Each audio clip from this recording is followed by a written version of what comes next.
பிரியமானவர்களே, இயேசுவின் நாமத்தில் அன்பின் வாழ்த்துக்கள். இந்த ஆலயம் எப்படி இருக்குது? நான் சொன்னல, மலேசியாவில் ஈப்போ பட்டணத்தில் இருக்கிற தமிழ் மெத்தடிஸ்ட் ஆலயம். இந்த சபை 1908 வருஷம் சின்னதாய் ஆரம்பிக்கப்பட்ட சபை. இன்னைக்கு இவ்வளவு பிரம்மாண்டமாக வளர்ந்து நிற்கிறது. ஆயிரக்கணக்கான மக்கள் கூடி வந்து கர்த்தரை ஆராதிக்கிறார்கள். தமிழ் மொழியில் அழகான பாடல்களை பாடி ஆண்டவரை ஆராதிப்பதை பார்க்கும் பொழுது தேவ பிரசன்னத்தை இங்கே உணர முடியும். இந்த இடத்துல தான் உபவாச ஜெபம் நடத்தப்பட்டது. சரி, இந்த நாள்ல ஆண்டவர் எனக்கு என்ன வார்த்தை வைத்திருக்கிறார் அப்படின்னு நினைக்கிறீங்களா? ஏசாயா 43:19 ஆண்டவர் சொல்லுகிறார், நான் வனாந்தரத்திலே வழியையும் அவாந்தர வெளியில் ஆறுகளையும் உண்டாக்குவேன். என் மகனே, என் மகளே, உனக்காக நான் வழி உண்டாக்குவேன். வனாந்தரன் சொன்னா வழியே இருக்காரு, ஆண் நடமாட்டமே இருக்காரு, எந்த வழியா போகுதுன்றே தெரியாது. அவாந்தர வெளி, டெசர்ட்ல எப்படி இருக்கும், எந்த பக்கமா போறது, எல்லாம் மணல் காடாகத்தான் இருக்கிறது. ஆண்டவர் சொல்லுகிறார், அங்கே நான் வழி உண்டாக்குவேன். அப்படின்னா என்ன அர்த்தம்? வழி இல்லாத இடத்துல நான் வழி உண்டாக்குவேன். உங்க வாழ்க்கையில இந்த பிரச்சனை தீர வழியே இல்லை, இந்த கடன் பிரச்சனை மாற வழியே இல்லை, இனி குழந்தை பிறக்க வழியே இல்லை, எனக்கு இப்படி ஒரு வேலை கிடைக்க வழியே இல்லை அப்படின்னு நினைக்கிறீங்களா? வழி இல்லாத இடத்தில் வழி உண்டாக்குற தேவன் அவர். கடலுக்கு நடுவே கூட வழி திறந்தவர். ஒரு சமயம் வளைகுடா நாடுகள் ஒன்றுக்கு ஊழியத்துக்கு நான் போயிருந்தேன். ஒரு சகோதரர் காலை நேரம் என்னை சந்தித்து ஜெபிக்க வந்தார். அங்கே வந்து அவர் வேலை செய்கிறார். உன் குடும்பம் எப்படி இருக்குதுன்னு விசாரித்தேன். அவங்க இந்தியாவில் இருக்கிறாங்க, மனைவி பிள்ளைகள் எல்லாம் என்று. ஏன் குடும்பத்தை விட்டுட்டு தனியா இருக்கிறீங்க? உங்க குடும்பத்தை நீங்க வர வைத்து ஒன்னா இருக்கலாம்ல, அதுதான் ஆண்டவருடைய விருப்பம். ஒன்னா நீங்க சர்ச்சுக்கு போகலாம், ஜெபிக்கலாம், மகிழ்ந்து இருக்கலாமே என்று சொன்னேன்.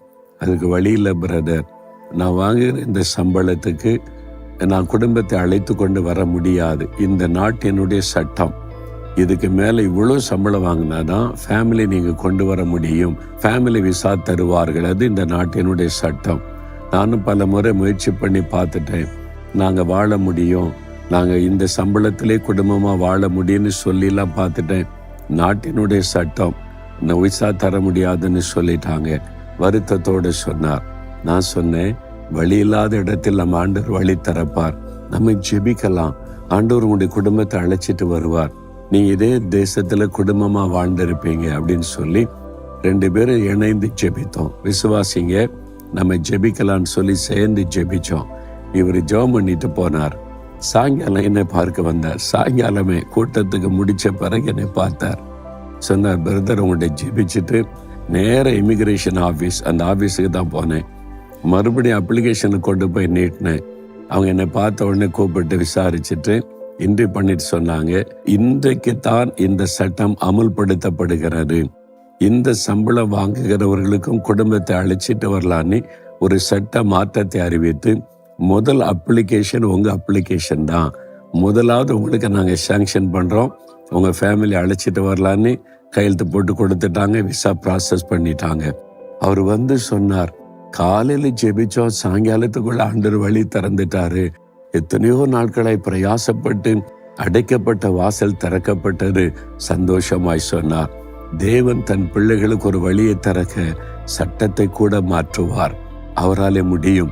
அவர் ராஜ்யங்களை ஆளுகிற தேவன், அண்ட சராசரங்களை ஆண்டு நடத்துகிற தேவன். உங்களுக்காக அதிகாரங்களிலே கிரியை செய்வார், உங்களுக்காக தலைமையிடத்திலே பேசுவார், உங்களுக்காக சட்டத்தை கூட மாற்றுவார். அப்படிப்பட்ட ஒரு அற்புதமான தேவன் உங்களுடைய வேலைக்கு வழி திறக்கும், உங்களுடைய குடும்ப காரியத்திற்கு வழி திறக்கும், உங்க பிசினஸுக்கு வழி திறக்கும். வழி இல்லாத இடத்தில் வழி திறப்பார். விசுவாசிக்கிறீங்களா? இன்றைக்கு எந்த காரியத்துல முடியாதுன்னு நினைக்கிறீங்களோ அதுல எனக்கு ஒரு அற்புதம் நடக்கணும்னு விசுவாசிக்கிறீங்களா? நான் விசுவாசித்து உங்களோட சேர்ந்து ஜெபிக்கிறேன். இருதயத்துல கை வைங்க. ஆண்டவரே, உம்முடைய வாக்குத்தத்தத்தை விசுவாசிக்கிறேன். முடியாதுன்னு நினைக்கிற இந்த காரியத்துல, என் வாழ்க்கையில, எங்க குடும்பத்துல நீர் வழி திறக்கிறீர், அற்புதம் செய்கிறீர்.